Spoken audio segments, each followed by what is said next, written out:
अब सत्ता हो उसकी दासी, जिसके हृदय में मथुरा काशी। करे ना जाति वर्ग का द्वंद्व, करे ना जाति वर्ग का द्वंद्व, चले सब हिंदू राष्ट्र के संग, और रसिया झूम उठे, सभी जन झूम उठे। ये होली है कि जिसका कुछ इलेक्शन से कनेक्शन है, ये होली है कि जिसका कुछ इलेक्शन से कनेक्शन है। राम 24 में डालेंगे किस पर रंग होली का।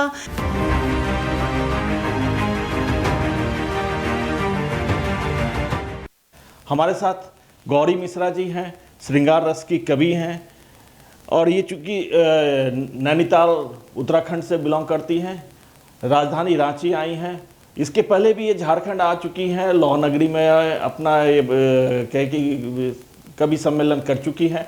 ये शायद पहला मौका है जब आप राजधानी रांची में आई हैं। सबसे पहले लोकमंच जो जनता की आवाज़ है, सभी दर्शकों को मैं होली की शुभकामनाएं देती हूँ। और रांची इतनी मोहब्बत देता है कि मैं ये पहली बार नहीं, मुझे लगता है 7वीं या 8वीं बार रांची आ रही हूँ।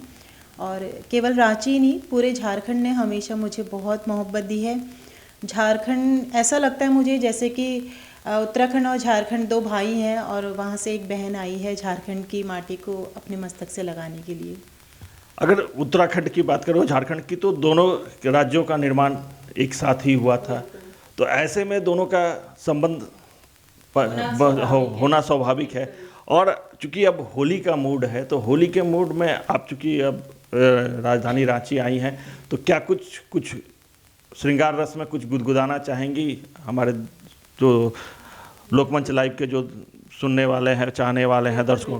क्या है तो होली पे मैं शुरुआत प्रेम से ही करना चाहूँगी। मुझे श्रृंगार रस की कवित्री कहते हैं, लेकिन आजकल राजनीति भी होली में शामिल हो चुकी है। इलेक्शन का कनेक्शन, राजनीति का कनेक्शन थोड़ा सा होली से भी हो रहा है, और रंग में भंग डालने की भी कुछ लोग कोशिश करते हैं।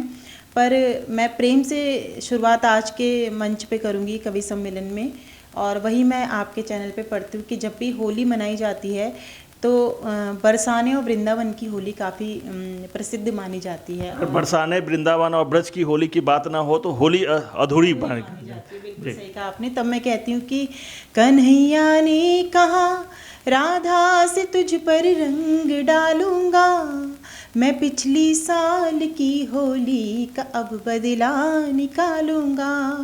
कहा राधा ने कान्हा मुझसे क्या बदला निकालेगा, रंगी जो खुद तेरे रंग में उसे क्या रंग डालेगा, रंगी जो खुद तेरे रंग में उसे क्या रंग डालेगा। और मैं ये भी कहूँगी कि अक्सर जिम्मेदारियों का बोझ इतना बढ़ जाता है कि प्रेम छूट जाता है। ऐसे में एक पत्नी, एक प्रेमिका क्या कहती है, न खुद तरसो मेरे हमदम, ना तरसाने की होली है, ये फागुन की फुहारों की बरस जाने की होली है। यूं रंग दे तू मुझे कान्हा, यही एहसास हो मुझको, ये वृंदावन की होली है, ये बरसाने की होली है, ये वृंदावन की होली है, ये बरसाने की होली है। गौरी मिश्रा के बारे में कहा जाता है कि बचपन से ही इन्हें जो है लिखने का शौक था, कविताएं ये लिखा करती थी। घर वाले की ना चाहते हुए भी ये अपनी कविताएं निरंतर लिखते रहती थी। और इनसे जानते हैं कि आखिर ये सफ़र जो है कवि श्रृंगार रस और कवि का, ये कैसे चला। दरअसल बचपन से ही मैं लिखती तो थी, लेकिन ये मुझे पता नहीं था कि इसको कविता कहते हैं। कविता का क भी मैं नहीं जानती थी, लेकिन जब भी मम्मी डांटें या पापा कुछ कहें तो मैं उनसे शिकायत या रोने की बजाय, अपनी बहनों से लड़ने की बजाय मैं लिखने में बिलीव करती थी। मैं लिख लेती थी हर चीज़। मुझे कोई भी दुख होता था तो मेरे पास जो मेरी बुक्स होती थी, उस वक्त तो डायरी पेन कहाँ अवेलेबल, हम अपने आप को साहित्यकार नहीं मानते थे, तो जो मेरी बुक्स होती थी उसके पीछे के गत्ते पे मैं लिख लेती थी, या कोई भी रफ कॉपी उसके पीछे, मतलब मेरी बुक्स में यही सब पीछे उल जुलूल कुछ ना कुछ लिखा रहता था, जिसको मेरी माँ और मेरी बहनें देख के अक्सर मेरी मजाक बनाती थी। बड़ी होती गई तो मैंने भजन लिखने प्रारंभ किए, और मेरी कॉलोनी में आसपास या स्कूल में जब भी कोई डिबेट वो प्रतियोगिता होती थी या जब भी कोई भजन प्रतियोगिता होती थी तो मैं हमेशा तुरंत उसमें पार्टिसिपेट करती थी, फर्स्ट आती थी। बड़ी होती गई तो अचानक से एक दिन मेरे पापा ने all India radio Rampur Akashvani में मेरी कुछ लिखी हुई बचपन की चीज़ों को ऐसे ही भेज दिया था फोटो स्टेट करा करके। और all India radio Rampur Akashvani में युववाणी करके एक कार्यक्रम आता है, हाँ, हफ्ते में एक बार। तो उसमें मेरी कविताएं सेलेक्ट हुई और मुझे तब लगा इसे कविता कहते हैं। मैंने कुछ मोटिवेशनल अपनी कविताएं लिखी थी और वो जब उसमें सेलेक्ट हुई तो मुझे बुलाया जाने लगा और मेरी वहाँ रिकॉर्डिंग होने लगी। वहीं से मैंने प्रारंभ किया अपने साहित्यिक सफ़र को। तो मैंने कहा जाए कि शुरुआत से ही साहित्य के प्रति चाहे अनचाहे या जाने अनजाने में एक रुचि थी लिखने की, और कुछ नहीं, जो अपने दरअसल मैं डॉक्टर बनना चाहती थी और मैंने जेडबीसी से बीएससी कर रखा है, और मैंने कभी हिंदी की तरफ इतना ध्यान नहीं दिया। लेकिन वो कहते हैं ना कि कुछ चीज़ें गॉड गिफ्टेड होती हैं, तो ईश्वर ने कुछ दे रखा था। मैं म्यूज़िक बहुत अच्छा, मतलब मैं गीत संगीत भी बहुत अच्छा करती हूँ। मैंने म्यूज़िक कभी नहीं सीखा, मैंने साहित्य को इतना नहीं पढ़ा, लेकिन सुना बहुत है जब से मैं हिंदी साहित्य कवि सम्मेलनों में आई हूँ। तो उससे मुझे अपने आप को सुधारने का बहुत मौका मिला है कि जो मैं भजन लिखती थी, गीत लिखती थी, उसमें अच्छे अच्छे शब्द जिनका अच्छा अर्थ हो, और भजन को मैंने श्रृंगार रस में कैसे कन्वर्ट किया जाता है, मैंने कृष्ण के प्रेम के गीतों को किस तरह से मानव के प्रेम के उसमें ढाला। तो ये सब मैंने अभी हिंदी काव्य मंचों पे आकर के अपने बड़े बड़े श्रेष्ठ कलमकारों से सीखा। गौरी मिश्रा के बारे में एक बात और बता दूं कि 2018 में इन्हें youth icon national creative award से नवाजा गया है। और इसके अलावा गौरी मिश्रा के बारे में कहा जाता है कि देश विदेश में कई सारे जो है मंचों पे है इन्होंने अपना परफॉर्मेंस दिया है। और कारगिल की अगर बात करूं तो कारगिल में ये सबसे युवा कवित्री रही हैं जिन्होंने कारगिल में जाकर के वहाँ अपना प्रोग्राम दिया था। कैसा रहा था कारगिल का वो जो अनुभव था? वो अनुभव तो ऐसा है कि मुझे ऐसा लगता है कि अगर इंसान तीर्थ करने जाता है तो उसे लेह लद्दाख कारगिल ज़रूर जाना चाहिए। वहाँ कदम पड़ते ही न जाने क्यों ऐसा भाव आया कि अपने आप आंसू बहने लगे थे। हम कुछ भी नहीं करते हैं, जब आप वहाँ जाएंगे आपको पता चलेगा कि हमारे वीर सिपाही, हमारी आर्मी हमारे लिए क्या करके चली जाती है, और हम लोग केवल श्रद्धांजलि समारोह, शहीदों के नाम एक शाम, बस यही सब करते रह जाते हैं, जबकि उनका त्याग बहुत बड़ा है। वहाँ ज़रूर हर किसी को जाना चाहिए।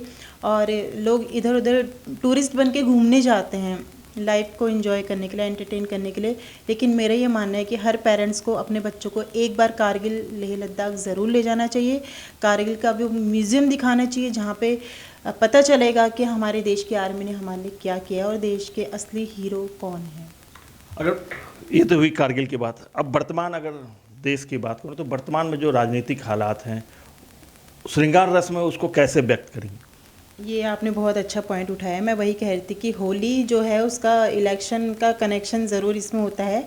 और मैंने एक बहुत प्रसिद्ध धुन है, आप उसको जानते हो क्योंकि भजन है वो बहुत प्रसिद्ध, उस पर ही मैंने अभी कुछ दिनों पहले एक और चैनल पे उस गीत को पढ़ा, काफ़ी वायरल हुआ है। मैं आपके चैनल के माध्यम से यहाँ के दर्शकों को भी सुनाना चाहती हूँ, सुनेगा।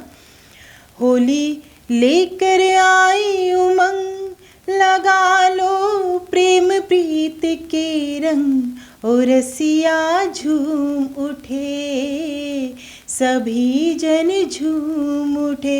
होली लेकर आई उमंग, लगा लो प्रेम प्रीत के रंग, और रसिया झूम उठे, खुशी से झूम उठे। और सुनिएगा, नीले हरे लाल हैं पीले, कितने दल बन गए कबीले।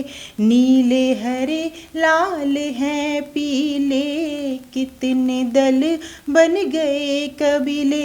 इसमें बैठे कई भुजंग, जीपी कर राजनीति की भंग, और रसिया झूम उठे हो, सभी जन झूम उठे। और जनता क्या कहती है, अब सत्ता हो उसकी दासी, जिसके हृदय में मथुरा काशी।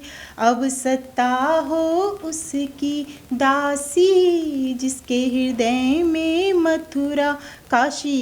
करे ना जाति वर्ग का द्वंद्व, करे ना जाति वर्ग का द्वंद्व, चले सब हिंदू राष्ट्र के संग, और रसिया झूम उठे, सभी जन झूम उठे, होली लेकर आई उमंग। और ये भी कहेंगे हम जनता हैं, और जनता चाहे तो किसी को राजा भी बना सकते, किसी को रंग भी बना सकती है, पर हमारा क्या मानना है इस राजनीति पे सुनेगा। मचा चारों युगों में है अजी हुड़दंग, होलिका दहन के बाद से ही होली मनाई जाती है। द्वापर त्रेता सभी युगों में रंगों का बहुत खास महत्व रहा है, लेकिन कलयुग की होली की बात करते सुनेगा। मचा चारों युगों में है अजी हुड़दंग होलिका। और ये बात इसलिए भी कहती हूँ क्योंकि गीता में लिखा है, परित्राणाय साधूनां विनाशाय च दुष्कृतां धर्म संस्थापनार्थाय संभवामि युगे युगे। लेकिन गीता में ये भी लिखा है, जिस तरह से हम लोगों ने कोरोना काल के बाद खुद को जीवित रखा कि हत्वा प्राप्यसे स्वर्गम जित्वा व भोक्ष्यसे महिम तस्मादुत्तिष्ठ कौन्तेय युद्धाय कृतनिश्चया। लेकिन अगर रामचरितमानस की बात की जाए, जिसका लोग विरोध भी कर रहे हैं, पहले वो जाके पढ़ तो लें, संस्कार तो उन्हें अच्छे मिले। देखिए मेरा ये मानना है, ग्रंथों का विरोध, ग्रंथों को गलत वही कह सकते हैं जिसको अच्छे संस्कार नहीं मिलते हैं।